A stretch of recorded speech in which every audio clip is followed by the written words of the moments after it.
Hello students, welcome back to my channel. आपका अपने channel Sushant classes पर स्वागत है। और स्टूडेंट, आप सभी के सभी कैसे हो? उम्मीद है आप सभी के सभी बढ़िया होंगे।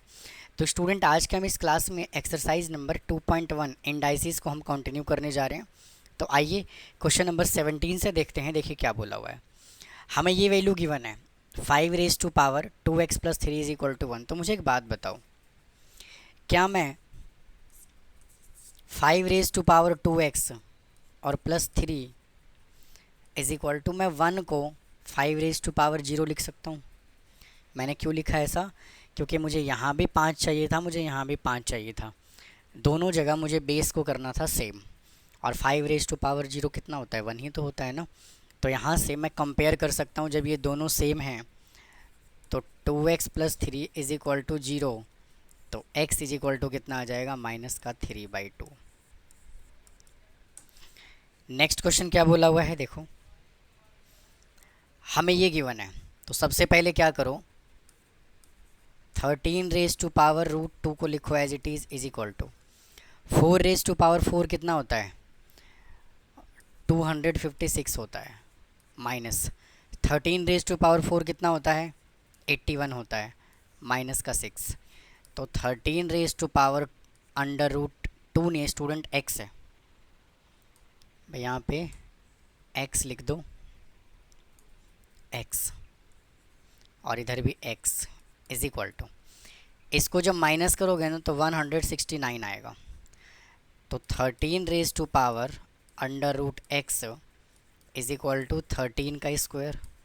अब ये दोनों सेम हैं, तो क्या मैं √x इज इक्वल टू 2 लिख दूँ, स्क्वायरिंग कर दूँ दोनों साइड, तो x इज इक्वल टू 4 आ गया।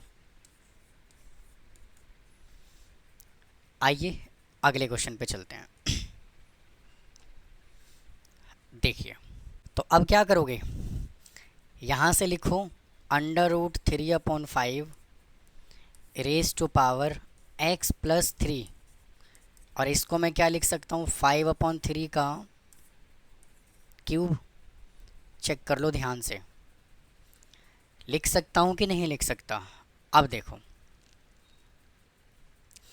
अब मैं ना थोड़ा सा वैल्यू चेंज कर रहा हूँ। कैसे चेंज कर रहा हूँ देखो, यहाँ पर है 3/5 और ये रूट भी है, ये जो है वो रूट भी है, इज इक्वल टू, क्या मैं यहाँ रूट ला सकता हूँ? रूट ला सकता हूँ, ला सकता हूँ। क्या मैं इसको √5/3 का स्क्वायर लिख दूँ? भाई काटोगे जब, इसको कैंसिल करोगे तो सेम ही वैल्यू तो मिलेगा ना, कि नहीं मिलेगा? मिलेगा कि नहीं मिलेगा? तो मैंने यहाँ लिख दिया 2 और ये वाला 3 रखा मैंने एज इट इज़। अब एक प्रॉब्लम और है यहाँ पर, यहाँ 3/2 है, यहाँ यहाँ 3/5 है, और यहाँ 5/3 है। तो दोनों के बेस को भी तो सेम करना पड़ेगा ना। तो यहाँ पे मेरे भाई ऐसे लिख दो, देखो 3/5 whole raised to power x + 3 is equal to, मैं इसको ना रेसिप्रोकेट कर देता हूँ, यहाँ लिख देता हूँ 3 और यहाँ लिख देता हूँ 5, और यह आ गया रूट, और यहाँ साइन में माइनस का लगा देता हूँ। अब बन गया सेम।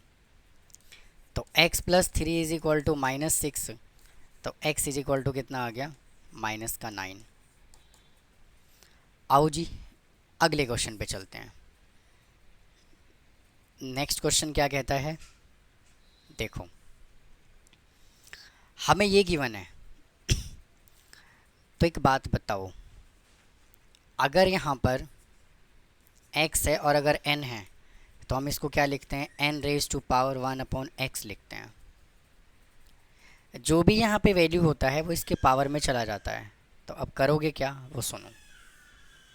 देखो, यहाँ से 4 लिखो as it is, raised to power 1/3 कर दो, और यहाँ से आ जाएगा 2x + 1/2 as it is equal to 1/32 को लिखो 1/2 raised to power 5। कोई समस्या नहीं।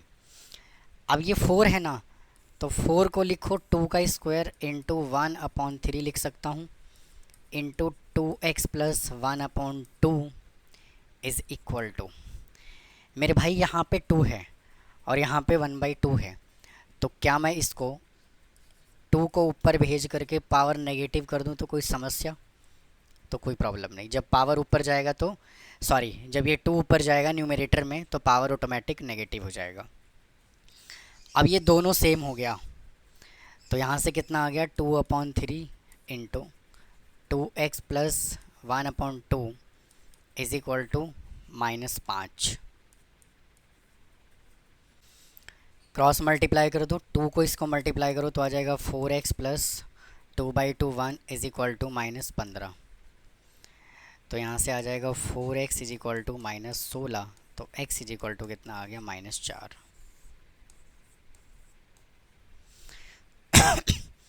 चलते हैं अगले क्वेश्चन की तरफ।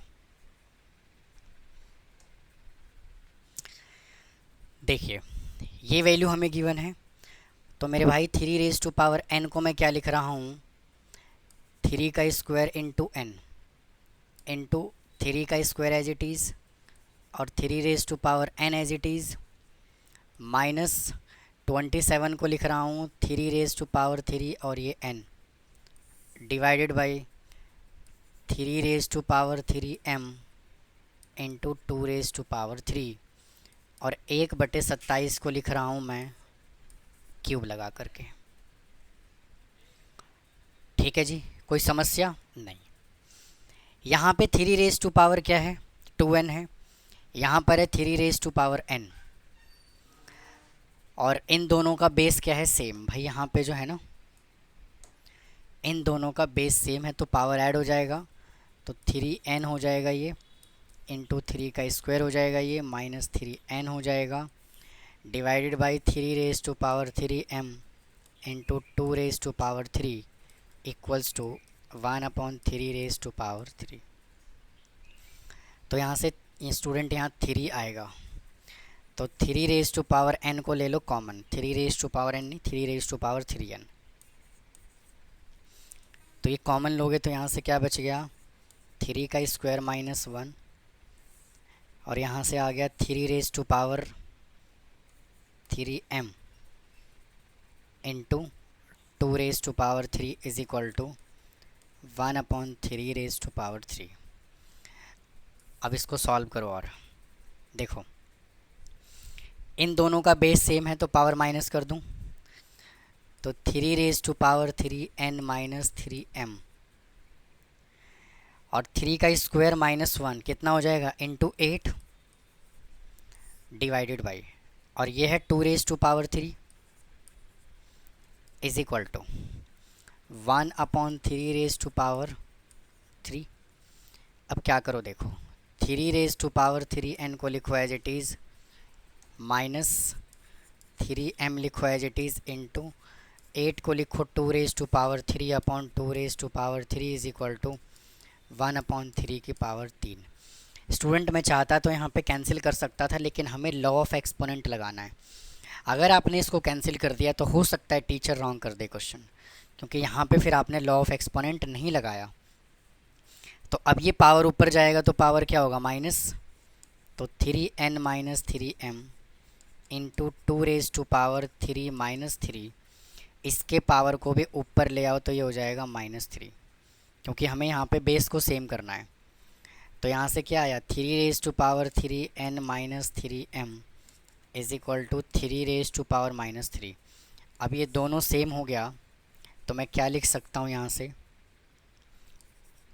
3n नहीं, ये दोनों सेम हो गया ना, तो 3n minus 3m is equal to -3। तो 3 ले लो कॉमन, तो n minus m is equal to -3, तो ये कैंसिल हो जाएगा, 1 पे चला जाएगा, तो n minus m is equal to -1। अब आंसर क्या चाहिए, आंसर चाहिए 1 प्लस n, तो इसको इधर ले आओ तो n प्लस 1 हो जाएगा और m को उधर ले जाओ। तो ये था मेरे भाई, मेरे स्टूडेंट, क्वेश्चन नंबर कौन सा, 18, जो इस एक्सरसाइज का लास्ट क्वेश्चन था। इसी के साथ हमने क्या किया, इंडाइसिस को कंप्लीट कर लिया। तो उम्मीद है आपको ये एक्सरसाइज समझ में आया होगा। अगर कोई डाउट है तो कमेंट बॉक्स में कमेंट करो, चैनल को सब्सक्राइब करो, वीडियो को लाइक करो। फिर मिलता हूँ इसके नेक्स्ट पार्ट में। और 11th क्लास का सिलेबस मैंने स्टार्ट कर दिया है, तो चैनल को फॉलो करें, ज़्यादा से ज़्यादा शेयर करें। और मैं बिल्कुल नई बुक के अकॉर्डिंग सिलेबस करवा रहा हूँ। तो मिलता हूँ फिर अगले पार्ट में। थैंक यू, धन्यवाद।